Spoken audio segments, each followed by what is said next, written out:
A gente vai falar um pouquinho agora sobre a expectativa para o lançamento do Plano Safra 2024-2025. Vamos conversar com o deputado federal Evair de Mello, que é presidente da Comissão de Agricultura, Pecuária, Abastecimento e Desenvolvimento Rural. Deputado, bom dia, obrigado pela entrevista. Bom dia, eu que agradeço a oportunidade de tratar desse importante tema pela Jovem Pan aqui para todo o Brasil.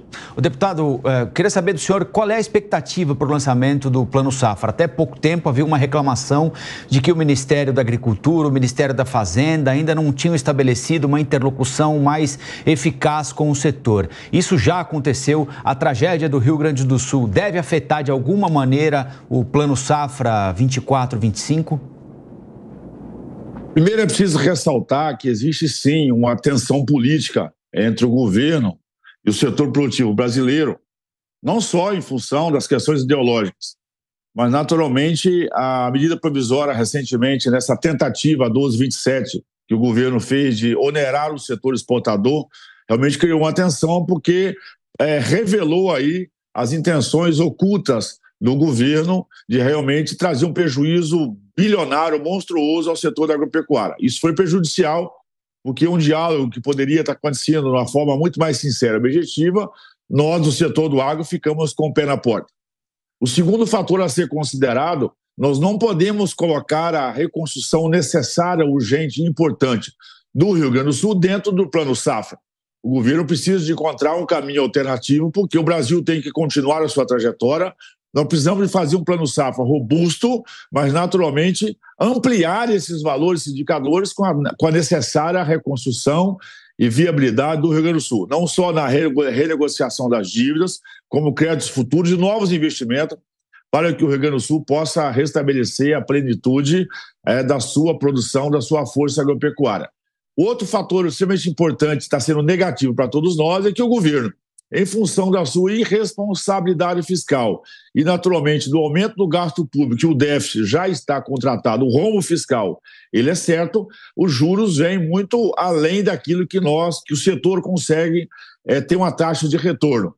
Portanto, embora os valores que o governo pré-anuncia são valores que ele disse maiores do que os anos anteriores, mas os valores para a equalização e de seguro estão muito aquém da necessidade do agro brasileiro. E qual a sua importância? A importância que o agro tem no superávit da balança comercial. Então, o governo, por não ter cuidado das suas contas, por estar sendo irresponsável do ponto de vista fiscal, o governo também não traz para nós a segurança jurídica que nós queremos no campo, tendo em vista que ele é um claro apoiador das invasões de terra, das novas demarcações de terras indígenas.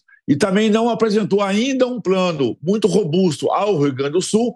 Isso traz muita insegurança e incerteza quanto ao futuro e à eficácia do Plano Safra que o governo espera anunciar nos próximos dias. E, é claro, essa desastrosa e agora reconhecida falcatrua nessa compra de arroz também traz uma insegurança, uma vez que a agricultura é negócio a céu aberto, o agricultor não tem contra-cheque e nós temos muita insegurança, porque qualquer variação de mercado parece que, a partir dessa premissa do arroz, o governo ameaça o setor com importações irresponsáveis, como acontece no caso do leite. Então, nesse momento, é muita apreensão, o governo anunciando palavras doces, mas, na prática, nós estamos com o pé atrás, porque nós não acreditamos, nesse momento ainda, na eficácia, na eficiência e na total lisura desse processo que pode ser o próximo Plano Safra a ser anunciado. Deputado, para além do Plano Safra, nós falamos aqui no Jornal da Manhã de hoje que nos próximos dias a equipe econômica do governo vai apresentar um pacote de medidas para reduzir os gastos no governo. E entre essas possíveis medidas, claro, a gente está falando de especulação, há a possibilidade de se passar um pente fino em benefícios fiscais e sociais do governo federal. E a gente sabe que o agronegócio é um dos grandes setores beneficiados por incentivos fiscais. Há algum temor de que o setor seja afetado nesse processo ou não? Olha, primeiro me permite aqui a palavra beneficiado. O setor do agro é um setor que, no caso da balança comercial, é um setor exportador. E o mundo não consegue exportar tributos. O Brasil, na verdade, ele deixa de tributar o que seria normal no processo industrial interno, mas nós não somos a indústria, nós não conseguimos vender imposto e tributo. Então, o setor ele não é beneficiado, é dado condições para que o agro possa ser produtivo e ser exportador. O segundo, o governo jogou toda a sua credibilidade fora desde a PEC emergencial, o arcabouço fiscal. O governo não honrou nada daquilo que prometeu e criou expectativa. Na PEC emergencial, criou uma expectativa para com o Congresso. Eu, naturalmente, na época, já falava que o governo estaria sendo irresponsável, dando tiro no próprio pé e não iria cumprir. E não cumpriu na PEC emergencial, quem lembra isso, lá na transição ainda. E, naturalmente, até o próprio mercado, no arcabouço fiscal, criou, vamos dizer assim, uma boa vontade para com o governo, que também não honrou os seus compromissos. Portanto, o governo, nesse momento, não goza de nenhuma credibilidade, nenhuma confiança, até porque tentou na surdina, na calada da noite, de novo, na MP 1227, onerar o setor agropecuário exportador. Portanto, se o governo está falando, que ele faça e prove que ele vai cumprir. Mas ele não dá sinais claros de nenhuma redução de despesa, que ele sabe aí das promessas, dos compromissos e do viés ideológico do governo. Portanto, nesse momento, o governo não goza de nenhuma credibilidade e confiança para anunciar isso que é uma expectativa, porque, naturalmente, ele sabe que o desempoderamento político, principalmente do Ministério da Fazenda e da própria ministra Simone Tebet, eles não gozam de credibilidade, porque não entregaram na PEC emergencial, não entregaram no arcabouço fiscal e não há motivo nenhum para nós confiarmos no governo. Portanto, se ele vai reduzir despesa, que ele reduza essa despesa, mostre realmente que vai cortar na própria carne os exageros do governo, para que nós, do setor do agro e, naturalmente, a economia, possa restabelecer, no mínimo, um diálogo de confiança, que nesse momento nenhuma confiança nas palavras do governo, porque as palavras têm ido ao vento e ele não tem entregado aquilo que tem prometido. Amanda? Bom dia, deputado. Mas o governo, de qualquer forma, apresentou um plano safra recorde, né, com recursos recordes no ano passado, e disse que esse ano vai apresentar um plano safra maior ainda. A minha pergunta, na verdade, é sobre o leilão de arroz no Rio Grande do Sul.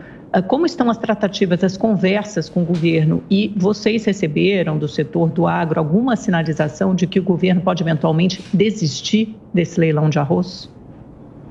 Primeiro, ressaltar que o plano safra do ano passado, os números anunciados e esse ano anunciado, são números realmente robustos, porém tem que olhar a taxa de juro. E o juro alto inviabilizou a taxa de retorno, ele não permitiu as ampliações que nós gostaríamos, portanto não adianta anunciar valores bilionários superiores com essa taxa de juro. Nessa questão do arroz, o governo mostra o claro desrespeito para com o setor produtivo, além de já reconhecer essa falcatrua, parece, orquestrado dentro da Conab. Você imagina que a safra brasileira, na expectativa, é sempre de mercado futuro. Quando o governo fez essa incorreta, injusta e desleal intervenção no setor, ele naturalmente desestimulou para que nós plantássemos mais arroz para o cenário futuro. Portanto, o governo tem se mostrado muito irresponsável e, é claro, nós estamos mobilizando, nós tivemos inclusive 2 audiências muito importantes na Comissão de Agricultura com a presença do ex-secretário de Produção Agrícola, o Nery Geller. Na quarta-feira passada nós tivemos a presença do ministro, que trouxeram mais dúvidas do que certeza. Na sequência, o próprio governo sinalizou o reconhecimento de falcatrua. O ministro Paulo Teixeira, do MDA, já está ameaçando, inclusive, para a data de hoje, a exoneração de um responsável. Portanto, é algo que traz muita insegurança para o mercado. E, claro, o pior de tudo isso parece o envolvimento claro da Casa Civil, que, segundo as informações dos próprios depoentes na Comissão de Agricultura, essa intenção do governo de importar arroz já estava desenhada pela Casa Civil, pelo Rui Costa, desde janeiro desse ano. Portanto, é uma demonstração clara que nos bastidores e da índole desse governo está na intervenção do mercado. Isso é muito ruim para a economia, isso é muito ruim para os agricultores, e o que torna mais claro a necessidade de uma CPI, uma vez que o próprio presidente Lula já reconheceu a falcatrua. Quando o governo coloca a Polícia Federal para iniciar as investigações, significa que nós temos que ampliar essa investigação. Nós não vamos ficar satisfeitos com a investigação da Polícia Federal, nós já acionamos o CAD numa manifestação, inclusive por unanimidade da comissão, para verificar a questão de cartel nessa compra do arroz, e muitas respostas ainda não estão esclarecidas. Então, nós queremos a Polícia Federal, nós queremos a investigação, nós queremos a exoneração aí dos responsáveis. Agora, nós estamos trabalhando agora estamos muito próximos, eu acho que ainda hoje vamos atingir o quórum mínimo de assinaturas para essa CPI, porque essa CPI pode ser a ponta de um grande novelo realmente dessa desarticulação, desse modelo que o governo tem, de desarticular o agro, e naturalmente parece que achamos uma ponta de corrupção, que não seria nenhuma novidade, porque é uma prática recorrente dos últimos governos, tanto do Lula quanto do governo da Dilma. Geraldo. Bom dia, deputado. O atual governo é um grande inimigo da competitividade brasileira e parece que o agro é um alvo especial para o governo, né? Por todos esses motivos que já foram falados aqui. Mas olhando para fora do Brasil, a gente vê a China colocando bilhões e bilhões de dólares para desenvolver a agricultura em outros lugares, sobretudo na África. Para a próxima década, há uma expectativa do setor do agronegócio brasileiro de perda de competitividade, tendo em vista que estamos perdendo tempo e não estamos nos fortalecendo enquanto outros países do mundo vêm investindo a sério para desenvolver a agricultura? A sua análise é corretíssima. O Brasil cresceu no agro até aqui, graças à ciência, à tecnologia e o pioneirismo e a coragem dos brasileiros, dos empreendedores brasileiros. Uma marca do Brasil no comércio internacional, naturalmente, que a gente tem em todos esses segmentos.